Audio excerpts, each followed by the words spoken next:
Today is the day. 7 p.m. You got your watch on. 7 p.m. We're going to get the vote on PIP. We're going to get MPs making up their mind. It is time. The hour has arrived. We first started talking about this in November. And this is what it's come to, right? So right now, the compromises have been set. Now, let's rewind a bit. Just quickly back to the basics. They're going to change PIP is the plan. They're going to make it harder to get the health top-up, the disability health top-up bit on universal credit, which is out of work. You get that if you're not working. They're also going to sort out a little bit on your PIP, which is you do get if you're working, but they're going to make it harder because you're going to have to get a 4 in one category rather than 12 points across various categories. Okay, we've spoken about that to death. What's happened over the weekend is that the government have got some new plans, some new changes, some new ideas, and they're going to mean that nobody right now on PIP can lose their benefit, can lose that payment.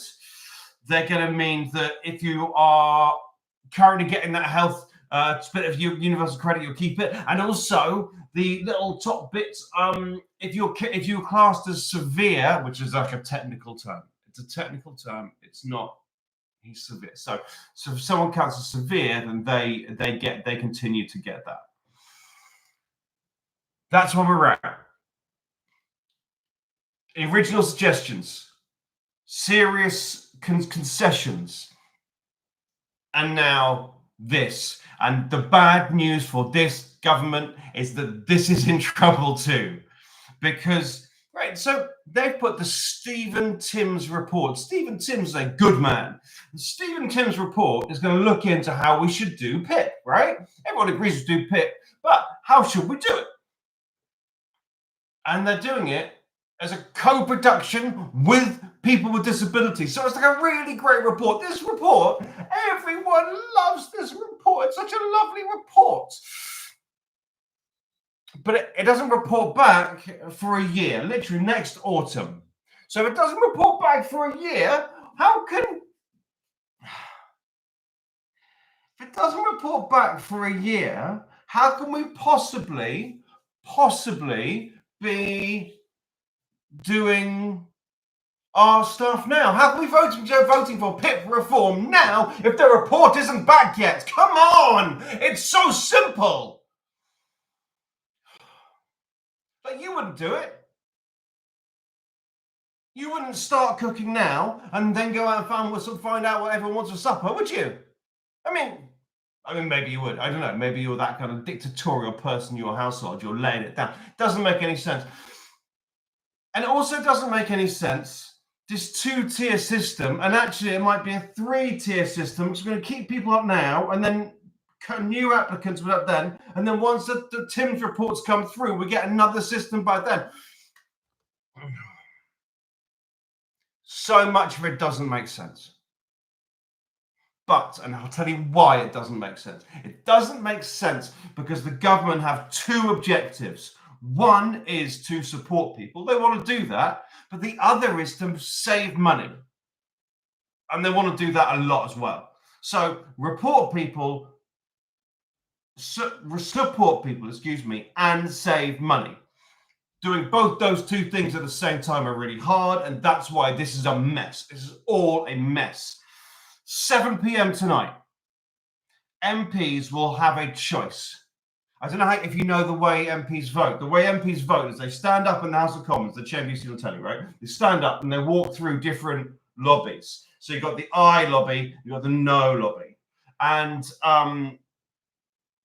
MPs are going to have to stand and walk through a lobby that says, I support this, or no, I don't support this.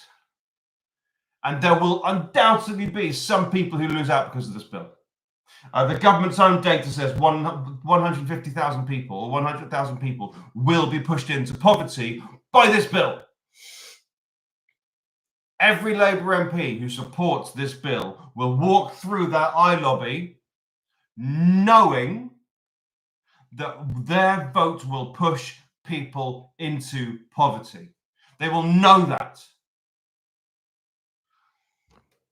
Equally, they know if they walk through the no lobby, then they're getting rid of everything from the bill. The whole thing's in the bin. They are making their leader, they're making the prime minister look really silly. They know that it's big news there. So we know for sure there's probably going to be 40 or 50 MPs who don't vote for the government, probably 40 who are going to vote against the government on this.